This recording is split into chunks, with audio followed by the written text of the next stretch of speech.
Good morning, everybody. Good morning. Good to see you. This is my promo piece you're seeing here with the Nike photo that was the most successful photograph I've ever taken. And the runners, the blurred runners I did for Fuqua Industries and some of my rocket shots. And we'll go into all those later. We started our photography in high school. My first paying job was with the Orlando Sentinel, and I did that as a senior in high school, and I've been a photojournalist ever since. I was an artist, a painter, before I was a photographer. I painted this automobile for display in a local department store in Orlando, where I was a sophomore in Orlando High School. A lot of people mistake me for one of the movies. No. One of my early assignments was photographing, I had moved by this time to West Palm Beach. I was working for the Palm Beach Post-Times, and part of that assignment was to do spring training. This was the rookie year for Mickey Mantle. I also loved automobile racing, and I photographed the cars racing on the beach at Daytona for national magazines, Hot Rod and some others, and enjoyed every minute of it and got paid for it. I was in the National Guard. I joined the National Guard in 1949. Well, I was too young to join, but I did.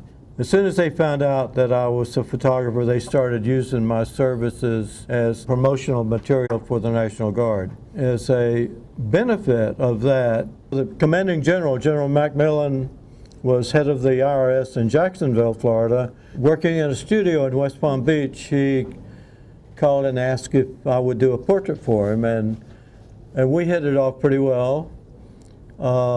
He sat there while he was not a general yet, but I put all the different rankings on him and shot a sequence of portraits that he could use as he became a general.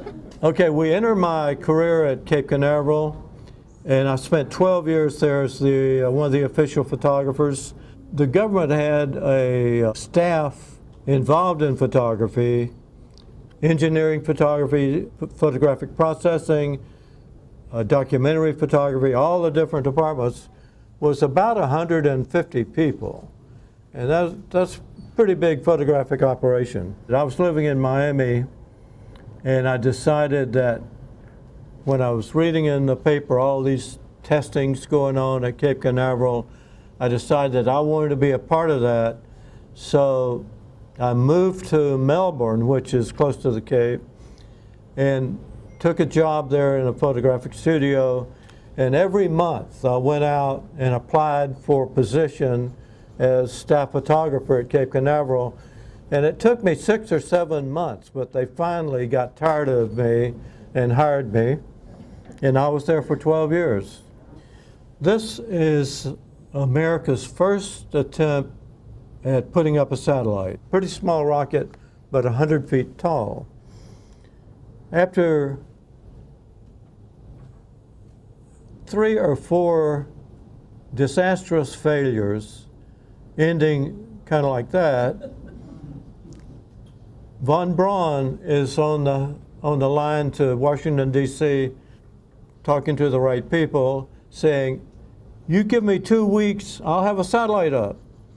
You know, the longer you wait, the more likely the Russians will have a satellite up. After the Russian Sputnik was put into orbit, they gave Von Braun the go-ahead, and he did. In 2 or 3 weeks, he had a satellite in orbit.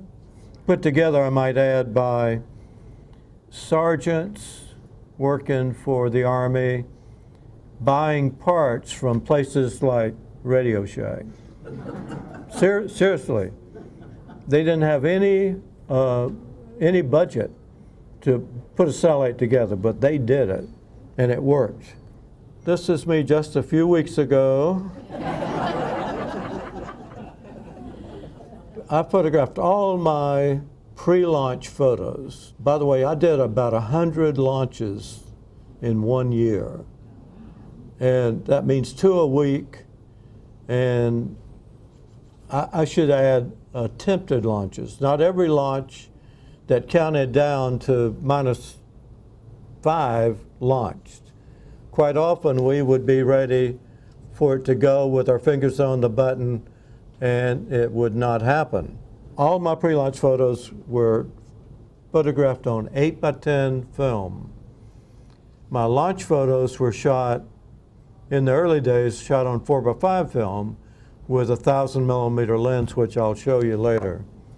One of my launch photos. A lot of my launch photos made covers back then. Out of these 150 people, I was the only one assigned to do photography for release to the press. This is my best friend, Bob Special. And after we finished at Cape Canaveral in 1969, Bob and I moved to Atlanta and started our advertising photography business in Atlanta. This is a derivation of my launch photograph of America's first satellite that appeared on the U.S. stamp. Perry Match used my photographs on their covers. This is a sunrise photo. This is America's first satellite launch, Explorer 1. This is North American Navajo, appears here in this photo. The Navajo you probably never heard of because it had a short life. I think they attempted to launch it for about a year. And it was a very dangerous rocket to be around. I was about this distance from the rocket one day. It took a year to get the first launch off. And they probably did 15 attempts in that year. This day I was there, and the speaker system started screaming, clear the pad immediately. The rocket is pressurizing and we can't stop it. I didn't run, but I passed a few that did. This is the successful launch after about a year of attempts. The booster on the back dropped off at a certain altitude, and then the onboard engines took it from there. The work platform, gantries, moved away on railroad tracks at a certain point in the count. You can see the LOX vapor coming out of the bottom stage of this Thor rocket. That's a lunar probe, by the way. They shot a lot of lunar probes prior to our sending people to the moon to test the atmosphere and take photos and all that. This was one of the early ones. And the gantry moves back about 1,000 feet prior to the launch. This is the 3-minute time exposure of the gantry moving away from this rocket. The Atlas, when it came on board in 1958, this is an early Atlas, and it's all stainless steel. The bottom half is an oxidizer, liquid oxygen at 270 degrees below zero, and the fuel is something similar to kerosene. This is another lunar probe on a different rocket, and again, this is von Braun's second rocket he built at Cape Canaveral. For about 3 years only, the photographers got credit on the backs of all the photos that were released. And this is one that I had shot in ¡58. That enabled magazines, publications everywhere to start to recognize my name because I was primarily the photographer whose work they would see. I'm photographing the launch of the Beaumark with my 1,000mm lens, and this seagull is flying along, minding its own business. And here comes this loud, screaming rocket. The seagull stops in midair, puts its feet down, and turns and goes in the other direction. This is the Beaumark being assembled in the hangar. The Beaumark was another very dangerously fueled rocket. The Beaumark was fueled with unsymmetrical dehydrazine and red fuming nitric acid. That's a hypergolic set of fuel. When they meet, they don't need ignition. Most every other rocket needed ignition. When these meet, it explodes into thrust. And if the rocket exploded, we were warned to avoid the big red cloud that was formed from the explosion. This was a tactical rocket, and this was a tactical launching building that opened up like a clamshell just prior to launch. This is the Vanguard, the ill-fated Vanguard that attempted so many times to launch America's first satellite into orbit. This is the Vanguard satellite. This is my 1,000mm lens with a 4x5 graphic, and during the pre-launch, I would be on the pad doing my 8x10 photography with my 8x10 Deardorff, and as soon as the pad was cleared, I would fall back to a safe, theoretically safe tracking area, 3,500 feet away. Well, more than once, the rocket exploded after it left the pad. The range safety officers had control of the rocket in that they could explode it. They couldn't change the direction from the range safety tracking location, but they could explode it. So if it didn't program, that means go downrange, they would blow it up. One blew up right over my head, and a major part of it, I like your expressions, by the way, a major part of it hit no more than 300 feet from the tracking trailer that I was on. We did documentary motion pictures, also a separate group, and we used the same motion picture equipment that Hollywood used back then.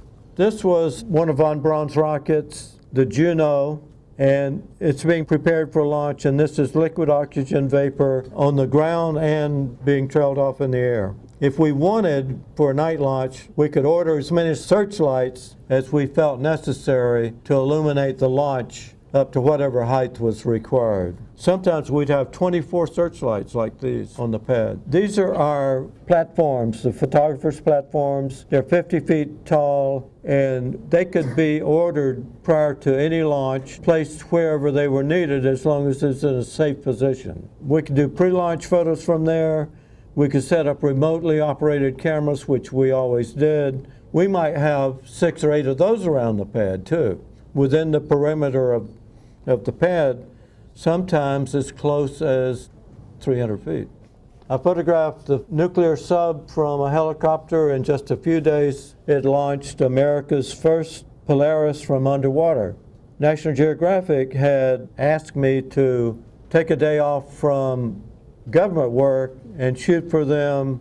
They sent me a huge lens to use on a Nikon, motorized Nikon, and I photographed this from another ship. The only thing sticking out of the water that we could focus on was maybe a 4 foot by 4 foot square piece of metal. So I'm on a moving ship and the sea is moving, and to be able to focus on that, and we could hear the countdown because we had it on our ship, and it was kind of miraculous that you could do a good photography. This ended up being the first triple truck National Geographic ever printed. A triple truck is a 3-page fold-out. So this was a huge print. This is another time exposure of the gantry being removed from the Juno. Look magazine used my photos. This is Alan Shepard. He was a race car nut, and this is him at 12 Hours of Sebring, which that was only one weekend a year, and I was the official photographer there for 10 years. Just a few weeks later, he's in the top of this rocket going into suborbit.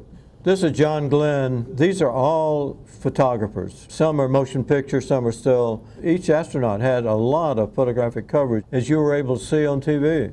At the top is his capsule, and this is on top of an Atlas rocket, which had a whole lot more power, and it could put him into an orbit, which I think he did 3 orbits or something like that, yeah. This is John Glenn's first day back from space with Vice President Johnson welcoming him. That's John Glenn's daughter to his right, his wife to his left, his parents on our extreme right. Our photographic department put the camera pods on the U-2 flights over Cuba, and we met the flights when they came back, not me, but our group, met the flights when they returned and processed the film, super top secret. Kennedy, 7 days before he died. This is the Saturn V in the background, and this is him arriving on Air Force One with the astronauts, Cooper, Grissom, Von Braun, and Kennedy. This is in the blockhouse for the Saturn. And I'd like to know the name of this guy sitting next to Kennedy. He had to be an important guy to the space program, and I don't even know who he is. And this is me and JFK and Von Braun. He spoke to me. He said, "You're standing on my foot." The guy right under me is Cecil Stanton, and Kennedy died 7 days later. And Stanton soon retired and came to live near me. He lived at Satellite Beach, and I lived, 5 miles away.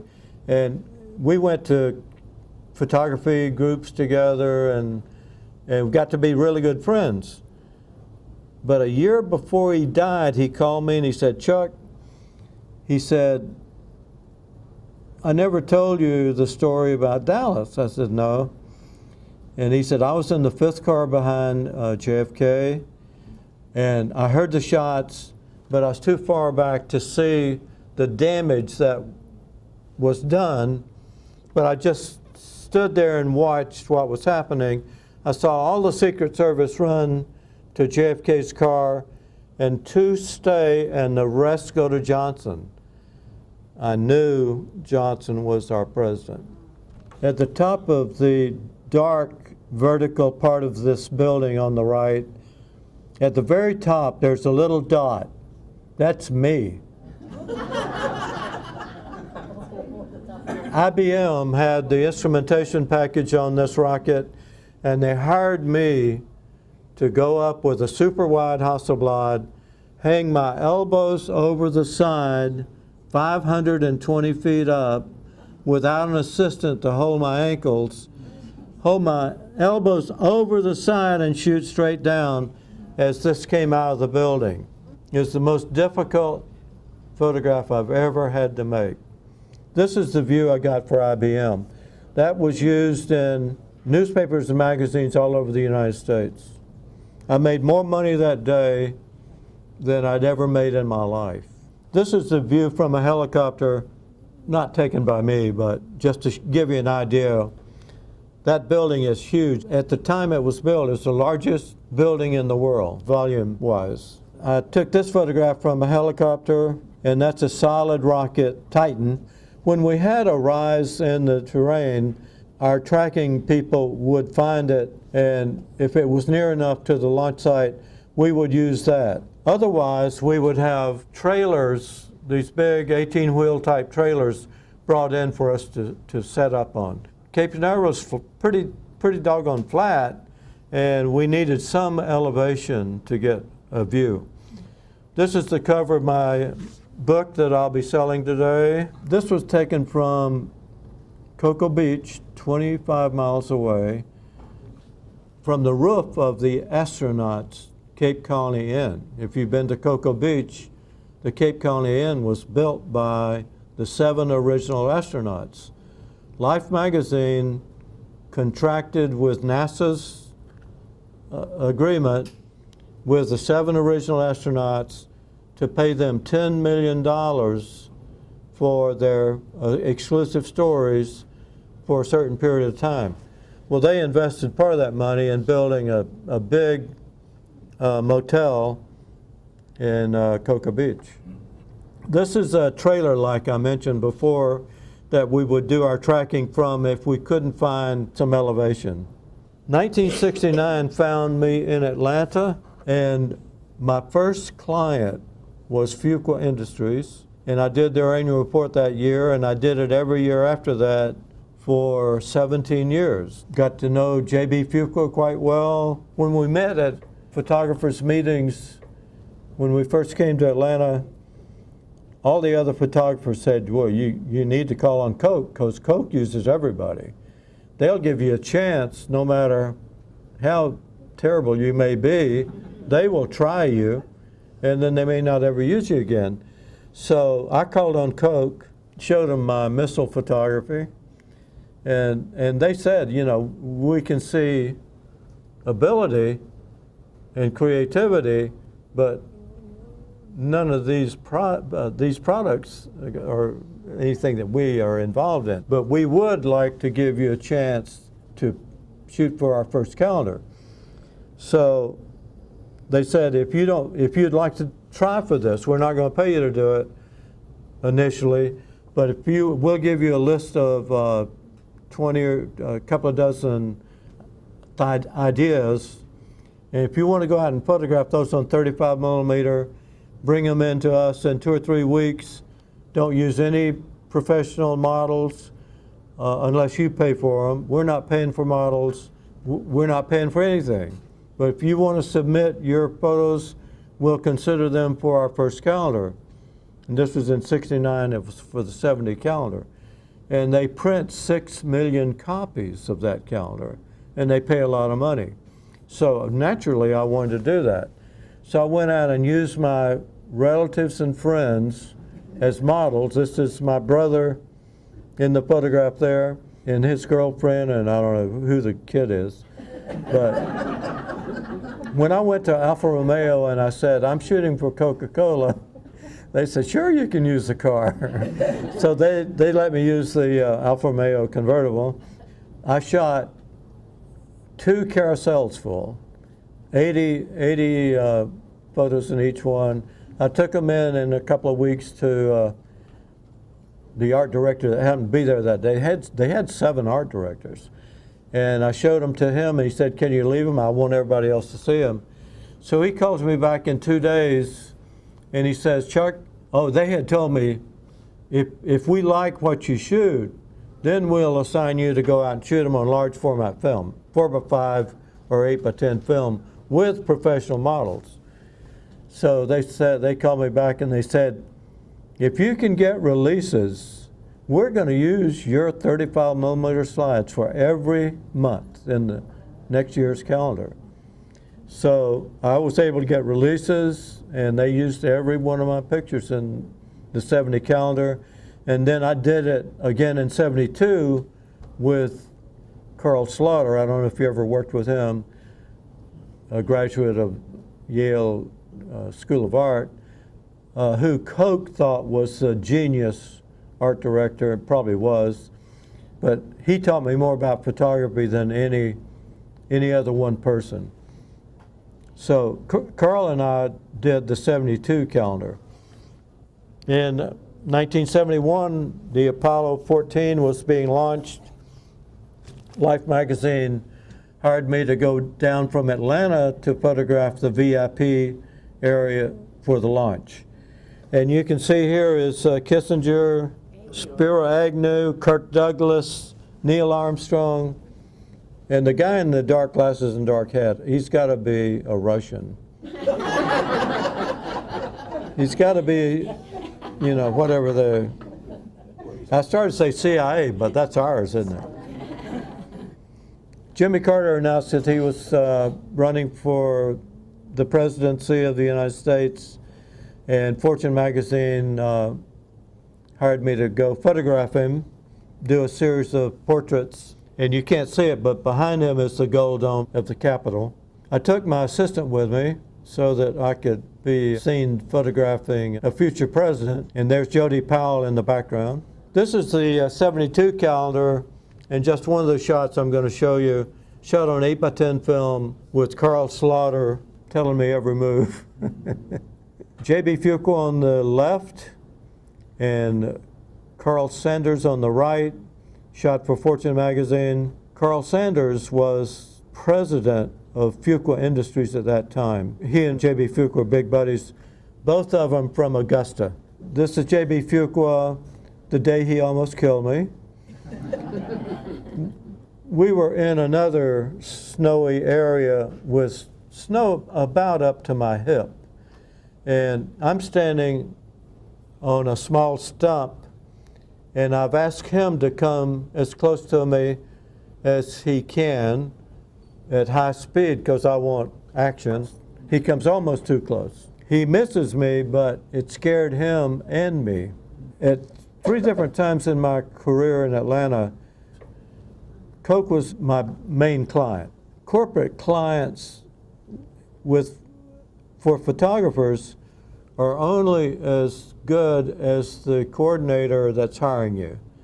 If they retire or go to another company, you may or may not have a client because the new guy may already have his favorite photographer.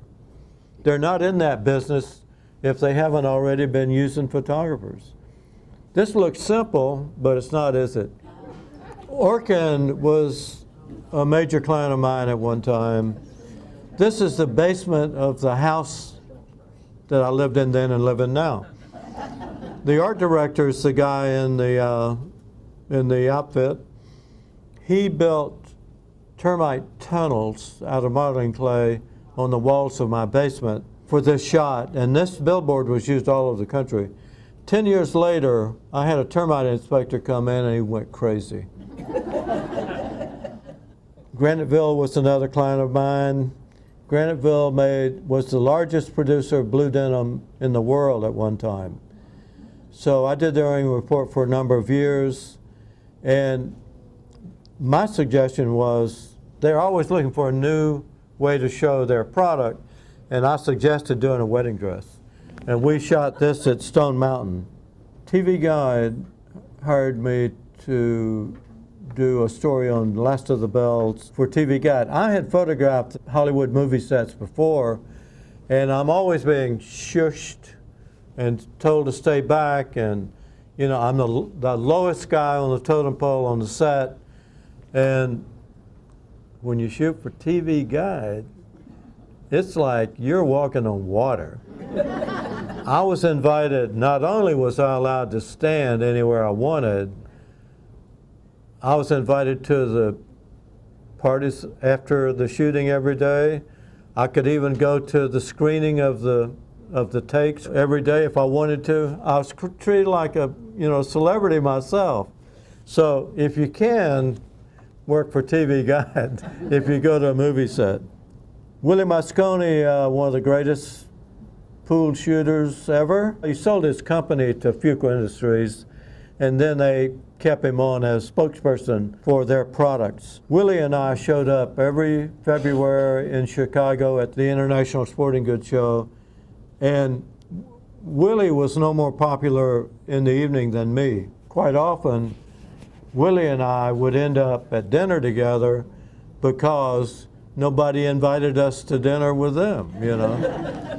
So Willie and I got to be pretty good friends. He never allowed me to beat him at pool, though.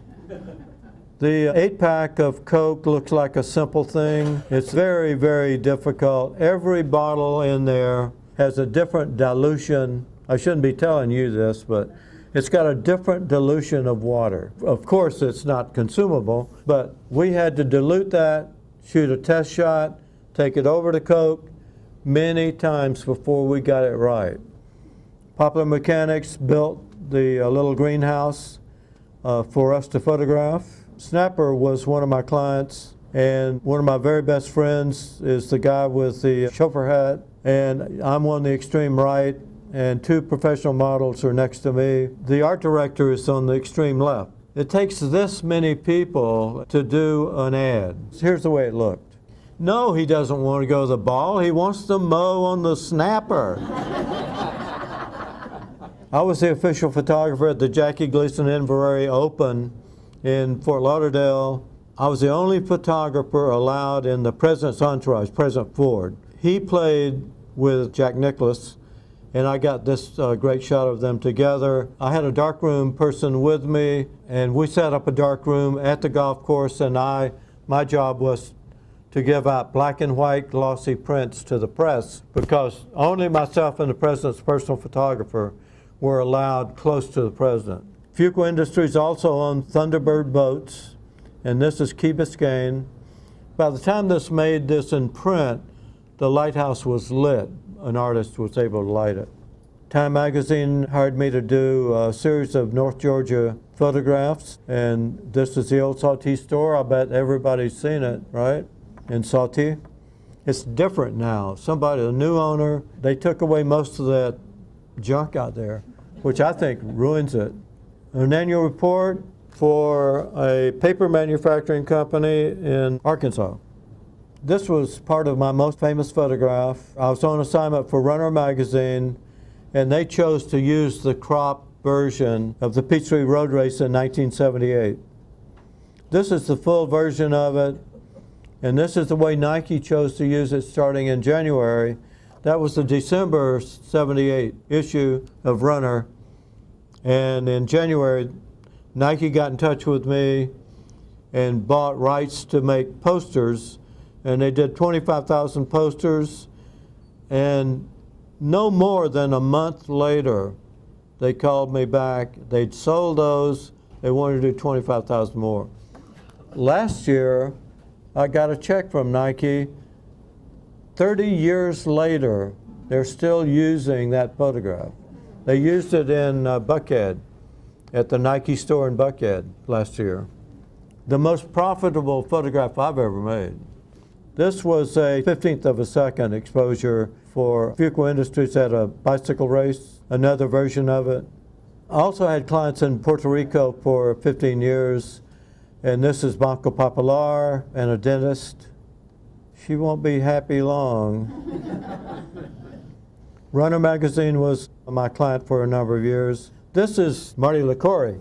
Marty LaCory was the second sub 4-minute mile runner. So Runner magazine sent me down to Gainesville, Florida to spend a few days with Marty, and it was hard for me to understand this, but he cannot run fast. I mean, it's pretty fast to do a 4-minute mile, but he's not a sprinter. I wanted him to sprint around the turn in the track so he'd be leaning in and it'd show a lot of action. He couldn't do that. He tried and tried and tried, but he's a super nice guy, though. The Peachtree Road Race was the largest print in I Sing the Body Electric show at Squibb in Pennsylvania. Jay Mazel gave me the highest compliment a photographer can give another photographer. He said, "I wish that was my image." 20 years later, he was speaking in Atlanta, and I took this print up to him to get him to sign it. I said, "Do you remember what you said that night?" He said, "Absolutely." I said, "Would you write it on my print and sign it?" And he did.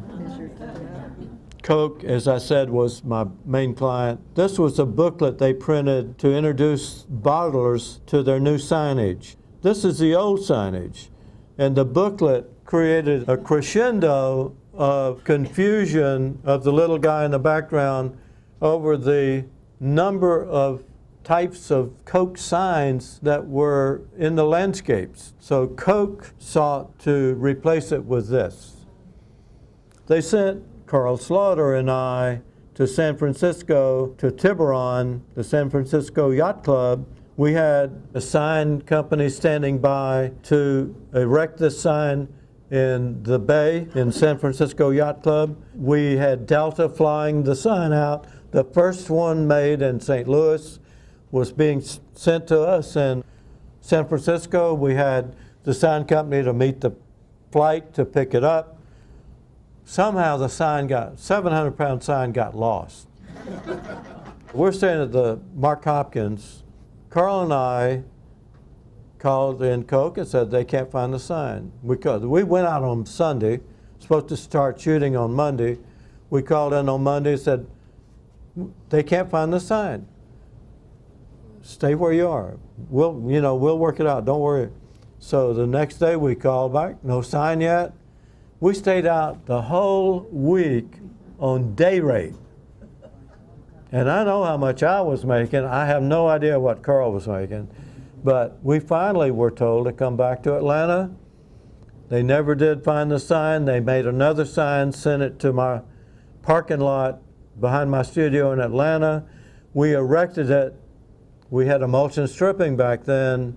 Emulsion stripping before Photoshop was a way of inserting one transparency image into another. They actually, with a little knife, only Japanese could do this. They could not teach it to non-Japanese. Anyway, this is my backyard and the 8x10 transparency I made at Tiburon before I came home. I also did Candler Hospital annual report in Savannah for a number of years. I also worked with Carter after he was back in Atlanta. I had no formal training in photography, except workshops in the ensuing years since my high school days at the Orlando Sentinel. I learned a lot from working with other photographers. They were very helpful to a young guy like myself, eager to learn. I even had my own 4x5 speed graphic as a senior in high school. I didn't tell you how I got interested in photography. I'll take a minute to do that. I was a lifeguard when I was a sophomore in high school, and the other lifeguard came out where I was working one day with a Kodak camera. And he started taking photographs, bringing prints out, and sharing them with people that were swimming and all that. And I couldn't stand it. I had to have my camera. I bought an Argus C3 at a local jewelry store. We didn't have a camera store, for $70. I put it on the easy payment plan. It took me a year to pay for it. That's how poor I was. The art directors are perfectionists, and they have to be because they put their stuff out in front of the national viewers. We did a lot of food photography. If you take a food shot over and there's a slightest flaw, and sometimes they'd be so minor that it would escape my seeing. But that's the way they were. They had to be pleased, and that's why we didn't have Polaroid in those days. We had to shoot an 8x10 transparency, process it, take it over, get it approved before we tore the set down. That's why they cost a lot of money. Some of that was artificial, of course. Some of it was not real ice. If it was real ice, of course, you had to redo the shot as near as possible the way you had it. It's not the ice they were worried about. It's the frosting on their product. You had to make that Coke bottle, the coldness of it had to be perfect. It couldn't be too cold or too warm. It couldn't be dripping water, having warmed up too much. My photography, since it's going to newspapers and magazines, mine had to be pretty pure. Now, we did have some guys there that used a lot of trickery and got beautiful results, especially when they photographed Bob Special doing his satellites. He had a technique of doing satellites, and he would borrow one of those satellites for a week and take it to a hangar and build a background and come out with a spectacular photograph. Sometimes I helped him because it was a learning process for me. But my photography was pure documentary. Young photographers are doing a lot of stuff in Photoshop. But that's not accepted in photojournalism. You cannot manipulate your photo in photojournalism. If you do and you get caught, which we've seen that happen, you're drummed out of the service. We had our own optics shop. That lens was a Dallmeyer, but it was adapted to a 4x5 Graflex by our optics shop. Our government's optics shop was busy. Every time there was a blast of explosion on the pad, there goes sand blasting up the lenses. That's it. Thank you very much.